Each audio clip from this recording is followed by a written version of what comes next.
बिस्मिल्लाहिर्रहमानिर्रहीम। अस्सलाम वालेकुम। आज जो मैं रेसिपी बना रही हूँ वो है खड़ैया। चलिए शुरू करते हैं। इसके लिए मैंने बेसन लिया है तकरीबन 200 ग्राम, ये छना हुआ है। क्वार्टर चम्मच हल्दी पाउडर, हाफ चम्मच कुटी हुई लाल मिर्च, अजवाइन क्वार्टर टीस्पून, अदरक powder quarter teaspoon, half tea spoon गरम मसाला पाउडर, इसमें ज़ीरा पाउडर शामिल है, नमक हाफ टी स्पून, आप अपने टेस्ट के मुताबिक डाल सकते हैं। प्याज बारीक कटी हुई है 2 चम्मच, हरी मिर्च बहुत छोटी सी है, इसे भी मैंने छोटा छोटा काट लिया है। हरा धनिया तकरीबन ये 1 टेबल स्पून के करीब है। ऑयल तकरीबन 2 चम्मच खाने के। अब इसे अच्छे से मिक्स कर लें।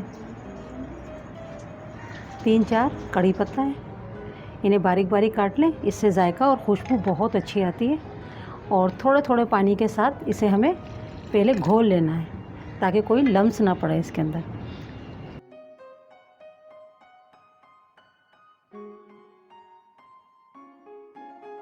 अच्छे से ये मिक्स कर लिया है। अब तकरीबन इसके अंदर, मगर हाँ एक चीज़, इस स्टेज के ऊपर आप नमक चख के देख सकते हैं, क्योंकि इधर बिल्कुल सही महसूस होता है कि कितना नमक कम है कितना ज़्यादा है। अगर आपने पानी डाल दिया फिर आप नमक चेक नहीं कर सकते सही तरीके से। तकरीबन 1 से 1.5 गिलास पानी डालना है। मैंने 1 गिलास डाला है अभी। अब आधा गिलास और ऐड कर देते हैं। बस इतना पानी काफ़ी है। और इसे अब हम गैस पे रखते हैं और इसे हमें हाई फ्लेम पे नहीं बनाना है, मीडियम टू स्लो, ताकि हमारा बेसन भी पक जाए अच्छे से। ये हमें ग्रेवी के लिए मसाला बनाना है। इसके लिए हमने लिए एक ये प्याज, ये मीडियम से थोड़ी सी बड़ी है, 3 जवे लहसुन के, क्योंकि जवे बड़े हैं 3 अदद हैं, 1 इंच का टुकड़ा अदरक का है और एक ये मीडियम टमाटर है। और इन्हें हमें पीस लेना है, इसका पेस्ट बना लेना है। ये मैंने प्याज टमाटर अदरक लहसुन इसका पेस्ट बना लिया है। गैस का फ्लेम हमने ऑन कर दिया है और ये मैं स्लो मीडियम पे पकाऊंगी ताकि हमारा बेसन अच्छे से, ये जो बेसन है अच्छे से पक जाए, कच्चापन ना रहे इसके अंदर।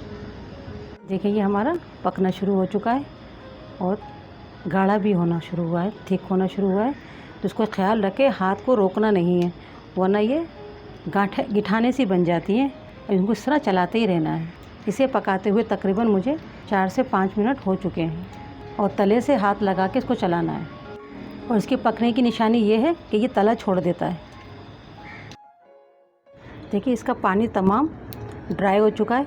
अब इसे तकरीबन हम 5-6 मिनट के लिए इसे ढककर कवर कर बिल्कुल स्लो हीट के ऊपर आपने 5 से 6 मिनट के लिए इसको पकाना है, ताकि ये बिल्कुल जमने के काबिल हो जाए, क्योंकि हमें इसकी खड़ैया जमाना है। हमारा तैयार हो चुका है, 6 मिनट के अंदर तैयार हो गया। मैंने ट्रे के अंदर ऑयल लगा लिया था, घी या ऑयल जो भी है आपके पास आप लगा लें और इसे इस पर फैला दें। 1 चम्मच लें, उस पर ऑयल लगाएं और इसको अच्छे से फैला दें। जितनी मोटी जितनी पतली आपने खड़ैया बनानी है उसके मुताबिक आप फैला लें इसको। ये अच्छे से सेट हो गई है और इसे अब ठंडा करने के लिए छोड़ देंगे ताकि ये अच्छे से जम जाए। फिर इनके हम पीसीस काट लेंगे। अब इसके पीसीस कर लेते हैं। अच्छे से जम चुका है। आपको जो शेप पसंद हो आप उस शेप के अंदर काट सकते हैं। मुझे चौकोर अच्छे लगते हैं तो ये मैं चौकोर में काटूँगी। तमाम हमारी तैयार हो गई हैं और अच्छे से जम भी चुकी हैं और हमारी बिल्कुल भी टाइट ये नहीं है, बहुत अच्छी बनी। हाफ प्याली ऑयल लिया है। अब इसके अंदर हम तमाम पिसा हुआ मसाला डाल देंगे। 1 टीस्पून लाल मिर्च पाउडर, 1 टीस्पून धनिया पाउडर, क्वार्टर टीस्पून हल्दी। इसे हमें अच्छे से भून लेना है मसाले को। इसे भी आप कोशिश कीजिएगा फ्लेम को हाई नहीं कीजिएगा, मीडियम फ्लेम पर आपने मसाले को भूनना है। तमाम मसालों का कच्चापन ख़त्म हो जाए इतना भूनना है। 1-2 खड़ैया हमारी जो है ना ये थोड़ी सी ऐसी होती है ना, इनको थोड़ा सा तोड़ के इसमें डाल दें। इससे ये होता है कि आपकी ग्रेवी जो है ना थोड़ी सी गाढ़ी हो जाती है। मैश कर दें, इससे आपका ग्रेवी अच्छा बनती है और जायकेदार बनती है। इसके अंदर अच्छे से मिक्स कर दें। मसाला हमारा अच्छे से भुन चुका है। बेसन की खंडई जो डाली थी मैंने, उससे इसकी ग्रेवी गाढ़ी होती है और जायका इसका बहुत बढ़ जाता है। जो भी साइडों के पीस होते हैं उन्हें आप तोड़ के इस तरह मसाला भूनने के बाद, मसाला हमारा तकरीबन भुन चुका है जब मैंने डाली है, तो उससे ये होता है कि इसकी जायका बढ़ जाता है।